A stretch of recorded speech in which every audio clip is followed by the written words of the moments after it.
Baik, selamat siang. Perkenalkan, nama saya Maria Melina Kristi dengan NIM 22106112201100. Terima kasih untuk kesempatannya. Pada hari ini saya ingin memaparkan suatu hasil penelitian dengan judul pengaruh karbonasi terhadap karakteristik tempurung kelapa berdasarkan uji prosimat dan nilai kalor. Penelitian ini ditulis oleh Aliftiani Pramita Gobel dan A. Taufik Arif dari Universitas Sriwijaya. Latar belakang dari penelitian ini yaitu ketersediaan energi fosil terkhususnya batu bara semakin menipis akibat pemanfaatan yang berlebihan. Kondisi ini mendorong perlunya energi alternatif yang lebih ramah lingkungan, salah satunya energi baru terbarukan dari biomasa.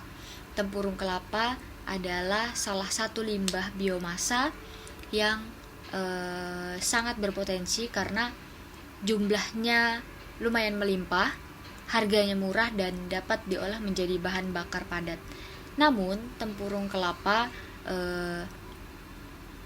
mentah memiliki kelemahan yaitu kandungan air dan zat terbang yang boleh dibilang lumayan tinggi, sehingga nilai kalor yang dihasilkan rendah dan kurang efisien jika digunakan langsung.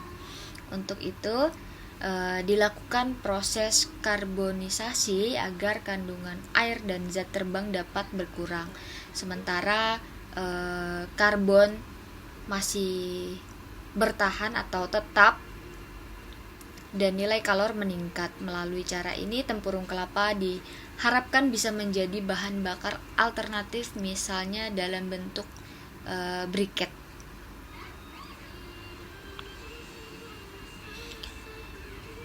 Tujuan dari penelitian ini yaitu menganalisis karakteristik tempurung kelapa sebelum dan sesudah karbonisasi.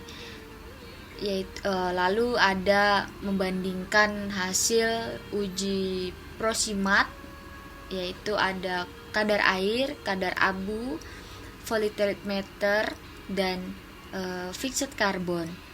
Kemudian ada mengetahui perubahan nilai kalornya. Kemudian yang terakhir menilai kesesuaian hasil dengan SNI. Kemudian selanjutnya ada metodologi. Penelitian dilakukan dengan pendekatan eksperimen. Bahan baku yang digunakan adalah tempurung kelapa sebanyak 100 kg. Tahap pertama yaitu dilakukan proses penjemuran untuk menurunkan kadar air. Kemudian tempurung dibersihkan dari kotoran. Kemudian tahap selanjutnya yaitu tahap karbonisasi menggunakan drum yang sudah dimodifikasi dengan proses pembakaran selama kurang lebih 12 jam menggunakan sedikit udara. Setelah pembakaran selesai, arang hasil karbonisasi didinginkan selama 3-5 jam. Sampel arang kemudian diambil dari 3 posisi yang berbeda, yaitu dari posisi atas, tengah, dan bawah, untuk melihat pengaruh distribusi panas di dalam pembakaran tersebut.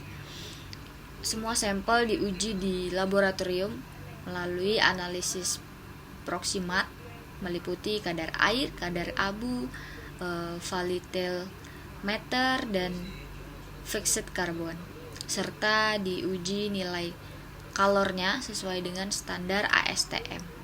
Hasil pengujian dibandingkan dengan standar SNI yang sudah ditentukan.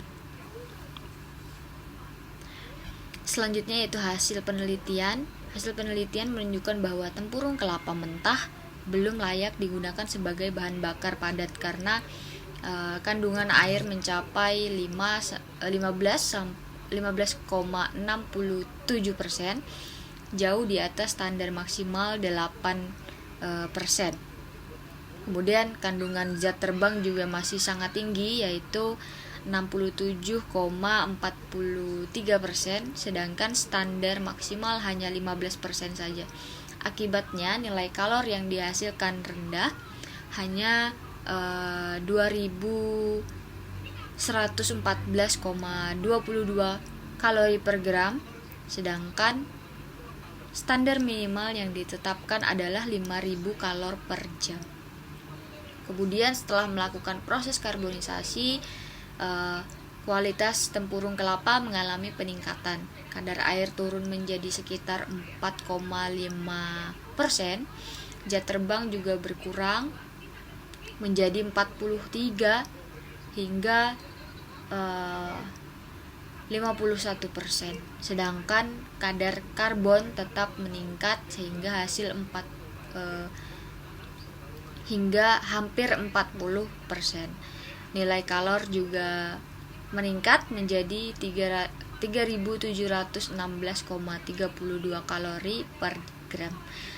Meski demikian, nilai ini masih belum memenuhi standar minimal menurut SNI yang ditentukan.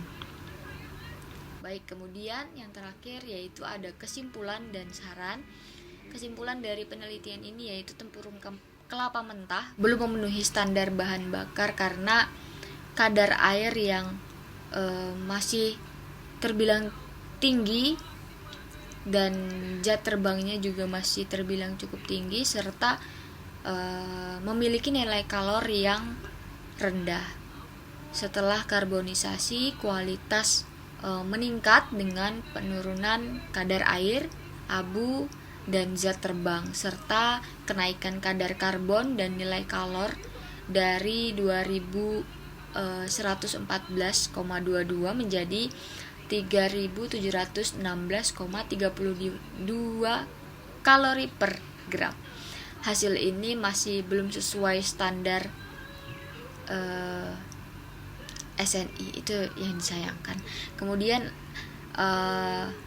saran dari penelitian ini yaitu diperlukan proses karbonisasi yang lebih modern lagi dengan kontrol suhu dan oksigen yang lebih baik agar hasil yang didapat lebih merata dan sesuai dengan standar yang ditentukan. Selain itu, arang tempurung kelapa juga sebaiknya diolah lebih lanjut menjadi mungkin biobriket agar dapat dimanfaatkan secara optimal sebagai energi alternatif. Ya, baik, sekian mungkin itu saja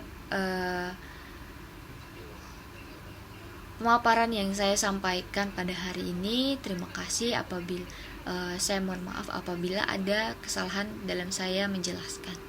Terima kasih.